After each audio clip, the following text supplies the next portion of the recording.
this album, Rub Some Dirt on It, will be a live album. It will be recorded live in a one-time event. That'll also be a video special.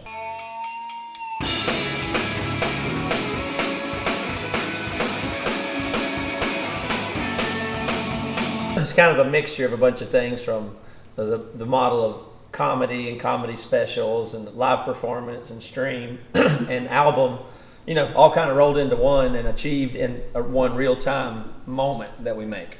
Yeah, I think it's going to be, we've never done this at all before. I mean, we've never done any kind of initial broadcast to the world of new material. Mm-hmm. Like, we've never done that. So, I mean, this will be the first time that we ever present a new album to all of our fans in this format. So this will be interesting, exciting, a little scary, but I think it's going to be fun. And we've never in our entire career ever played a brand new album that no one's ever heard front to back. No. The first time they ever heard it was that. Also, the cool thing about it is we haven't done that either. Like, I mean, honestly, our records have been really produced. I think we've been moving more raw, but I mean, when you look back to even like The Question, I mean, that is slick. Mm-hmm. We do what we want. Very slick albums. This will have that raw, real feel that I think a lot more people are going to be doing that too. But it's fun to do that. You really were playing those notes. Oh yeah. It wasn't your sixth take because you couldn't quite get that guitar lick. Right. This is your first take, and that's what it is.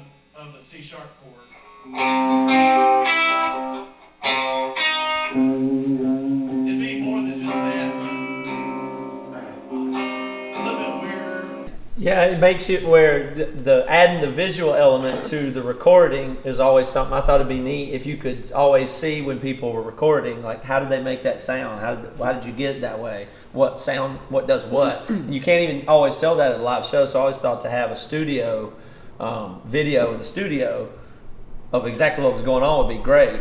But in this case, we get to kind of just put all that together. And when you can see how the music is made, it makes you hear it different all of a sudden. So you get to interpret how they were feeling it, what they meant by it, and all these other clues make you actually hear the music in a new way. We're super focused, and that's a thing that's kind of unlike a live show or an album. It makes me kind of think of going back to like maybe the 60s and 70s, and we are a band and we go in the studio and we record an album, and that is recorded. That's it. And it's put on tape, and that's way more like that, right? A lot of jazz albums are live things that were captured. Yeah. It just that moment happened in the studio with John Coltrane and Miles Davis or whatever, and they got it,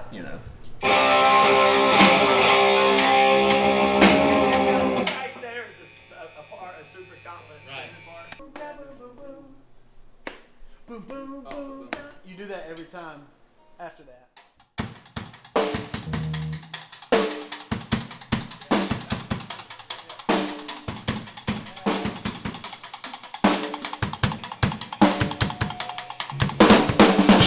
Doing the last two specials, I'm Only a Man and The Week's End, gave us kind of a renewed appreciation of the live feeling of that capturing of a moment rather than just writing and recording a song. It was like capturing an actual moment and a feeling more than just chorus, verse. It was that I think that kind of ignited something in us to kind of keep moving that direction. It kind of also felt like going back to the beginning again because we were playing live and it felt like a new kind of nervous or like show Friday or something like. It's like when him and his second wife got divorced and he wanted to go dating again. Right. He's getting back out there. Exciting. He feels like he's 18 again with his first wife. Palms are sweaty, With that too, with our last one though, with I'm Only a Man as well, I think we could all agree after listening to it, we all agreed it sounded way better than the actual original recording we did. Mm-hmm. So playing it live also lets us at least with me, it lets me play differently, play the way I want to, and it gets captured then and there instead of in a studio.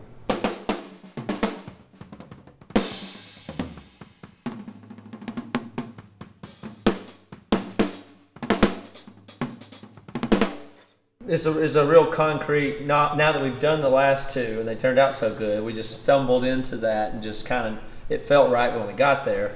And now that we know that that felt so good, you can kind of go beyond that, and we're just, thinking in that form and in that, medium. And so it gives you even more confidence of what you can do or try and how it's going to work. And to up it even more, just like a regular Emery show, we're going to be very drunk. Like, just really take it, like, this is as close to a real Emery show as possible. I mean, barely standing. Can they do it? Can they make it? Edge of our seats. I was thinking it comes out of that chorusy part, and then it's just like riff, and then I was thinking it goes to the next level, and that's where the I was thinking like a cool guitar player.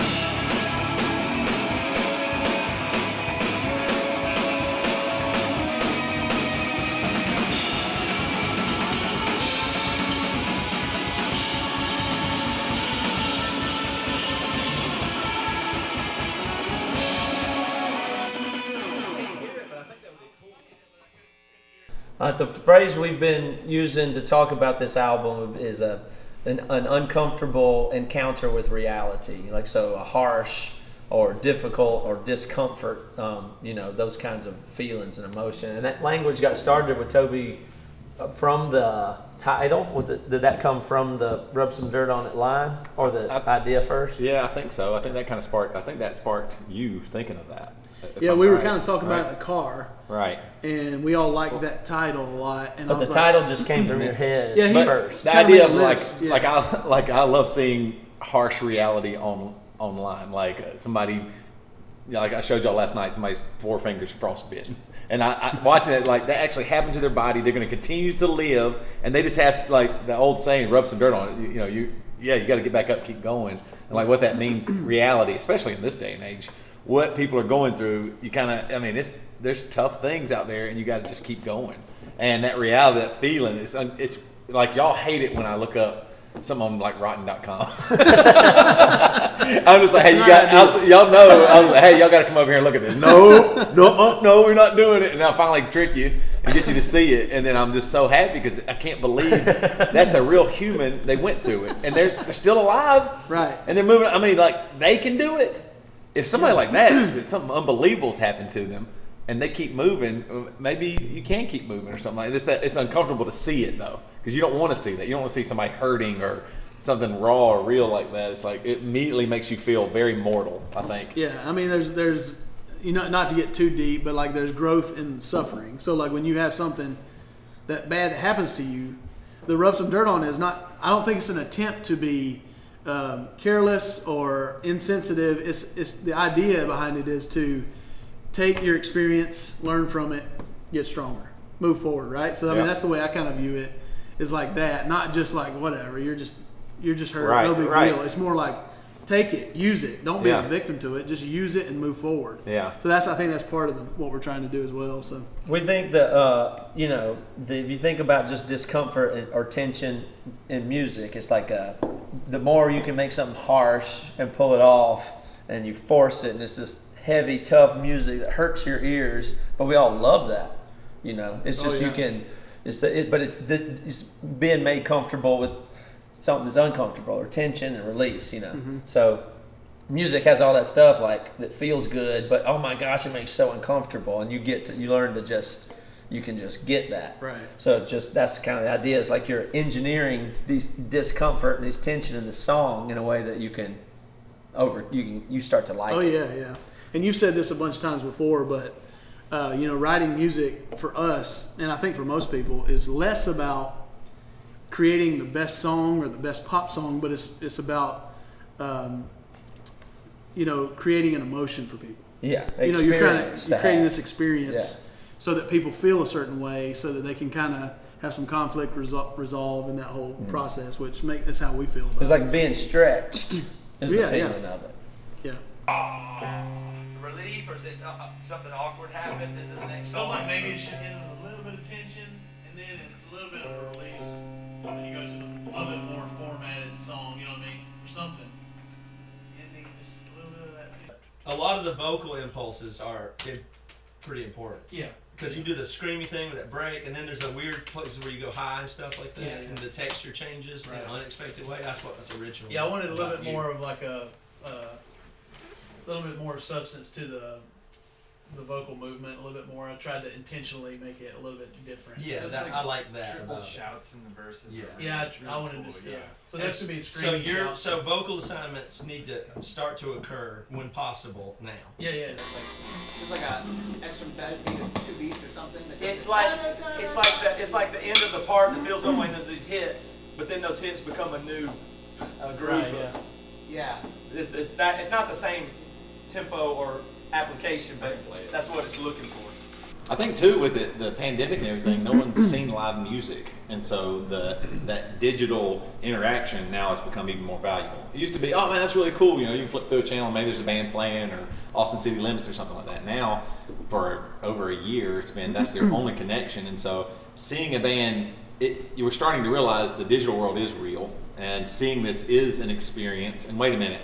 I can even craft this experience to fit all the things that I want. So somebody can watch this special and see an Emery record for the first time. Maybe we're their favorite band, and they can see Emery's brand new record with Emery playing it in their setting that they choose, with their friends or however they want to, with their beverages, whatever they want to do. And that's just, that hasn't been an opportunity that a lot of people had. It's just some TV thing. You didn't realize how far it could go. So, we're trying to push the limits right now. Yeah. The special, we're going to push the limits thematically, dramatically, all these different things, which is going to be really, really pretty amazing. Yeah, and part of that too, I think, with shooting the new album in this setting and in this style, is because I think the viewer will get the same feeling of discomfort and a little bit of conflict because we are actually feeling that. Yeah. Like while we're playing this, we feel nervous. Oh, yeah. We have to get this right. This one take.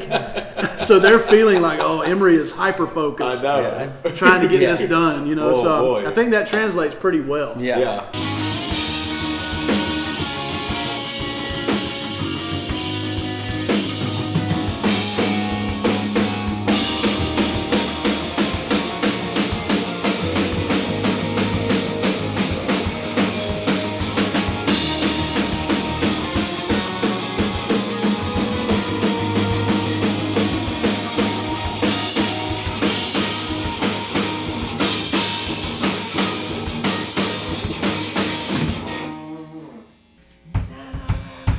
It would be like,